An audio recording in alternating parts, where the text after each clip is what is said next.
बहुत बहुत स्वागत है घटना चक्र में आपका। सबसे पहले हम देखते हैं कि हमारा आज का एजेंडा क्या है। असम के हिंसाग्रस्त इलाकों का प्रधानमंत्री ने किया दौरा, घटना को बताया देश पर कलंक। गोगोई ने केंद्र पर फोड़ा ठीकरा, कहा सेना भेजने में केंद्र ने की देरी। मोदी के इंटरव्यू पर मचे बवाल के बाद सपा ने शाहिद सिद्दीकी से झाड़ा पल्ला, राम गोपाल ने कहा काफी पहले सपा छोड़ चुके हैं सिद्दीकी। और जंतर मंतर पर भीड़ जुटाने में नाकाम टीम की कमान संभालेंगे अन्ना, रविवार से अनशन पर बैठने का किया ऐलान। अन्ना समर्थकों ने प्रधानमंत्री आवास के बाहर मचाया हंगामा। सबसे पहले बात करते हैं आसाम में हिंसा की। प्रधानमंत्री डॉक्टर मनमोहन सिंह, कांग्रेस अध्यक्ष सोनिया गांधी और गृह मंत्री, तमाम वरिष्ठ नेता भी इस जुगत में लगे हुए हैं कि कैसे आखिर इस तरह की हिंसा भड़की और क्यों उस पर काबू नहीं पाया गया। प्रधानमंत्री ने कहा यह देश के लिए कलंक है। सबसे पहले दिखाते हैं आपको हम अपनी ये विशेष रिपोर्ट। असम के कोकराझार हिंसा को प्रधानमंत्री मनमोहन सिंह ने कलंक करार दिया है। पीएम ने कहा है कि कोकराझार की ये घटना देश के लिए कलंक के बराबर है। हिंसा से प्रभावित इलाकों का जायजा लेने असम पहुंचे प्रधानमंत्री ने कहा है कि पीड़ितों की मदद के लिए सरकार हर संभव कोशिश करेगी। असम के कई जिलों में फैली हिंसा से अब तक 50 लोगों की मौत हो चुकी है, जबकि तकरीबन 4 लाख लोगों को अपना घर बार छोड़ना पड़ा है। हजारों लोग राहत शिविरों में अब भी खौफ के साए में रह रहे हैं। बहरहाल इस पूरे घटनाक्रम के लिए गोगोई सरकार की जमकर निंदा की जा रही है। खबर ये भी है कि केंद्र भी खुद उनसे नाराज है। वहीं दूसरी तरफ मुख्यमंत्री तरुण गोगोई अब इस हिंसा से अपना पल्ला झाड़ने में लगे हुए हैं। उनकी दलील है कि उन्होंने केंद्र से फोर्स की मांग की थी, लेकिन केंद्र सरकार ने देरी की। केंद्र और राज्य के इस विवाद में पिस तो बेचारी जनता रही है। प्रधानमंत्री इस घटना को कलंक बताते हैं तो मुख्यमंत्री कहते हैं कि समय से केंद्र अगर उनकी सुन लेता तो मामला इतना नहीं सुलगता। इन बयानों से तो ऐसा ही लगता है कि कलंक सरकार ही है, वो फिर चाहे राज्य की हो या फिर केंद्र की।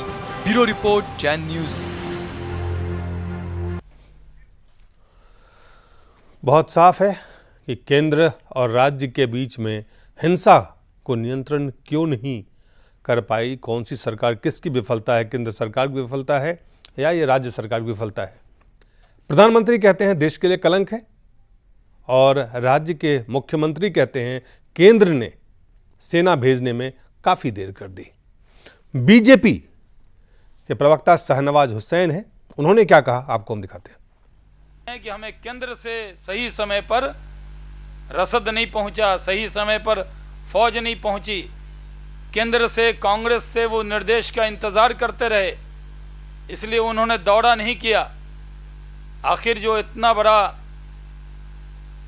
झगड़ा कोकराझार के अंदर, आसाम के अंदर हुआ है, इसके लिए जिम्मेदार कौन है? कांग्रेस अपनी जिम्मेदारी से बच नहीं सकती।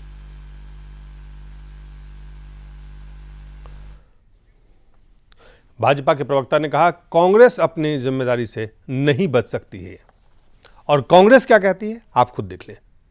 प्रधानमंत्री जी ने जो कुछ कहा है वो बिल्कुल ठीक है। आसाम में जो कुछ हो रहा है और आसाम के अंदर जो कुछ हो रहा है, इस तरीके के वाकयात देश के किसी भी हिस्से के अंदर हो, वो कलंक ही माने जाएंगे। लेकिन आज आसाम के इन वाकयात पे राजनीति करने का वक्त नहीं। आज आसाम के इन हालात को नॉर्मल करने का वक्त है। किसी भी राजनीतिक दल को, किसी भी आदमी को राजनीति नहीं करनी चाहिए।